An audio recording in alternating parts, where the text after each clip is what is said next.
Structure of Chapter 2, related literatures, yung mga ni-reviews po natin, kung groupings kayo, yung pinagtulong-tulungan yung hanapin, and then synthesis, pero synthesis, kayo nung nasa taas na mga ilang pages na ginawa nyo.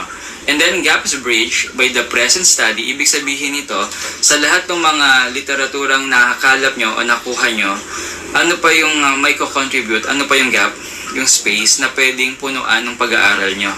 So, ano ba yung goal ng literature review? To demonstrate familiarity with the body of the knowledge and establish credibility. To show the parent research and how a current project is linked to. May integrate pa yun. Kasi, habang nire-review mo yung gawa ng iba, mas madadagdagan pa yung kaalaman natin. How to write a literature review. Nandiyan yung teorya, yung methods, yung gaps in existing research. Finding relevant publication, gaya ng books, journals, articles, local sa foreign literatures, di ba? Meron naman pinagsasama na po yun para makabuo ng coherent information.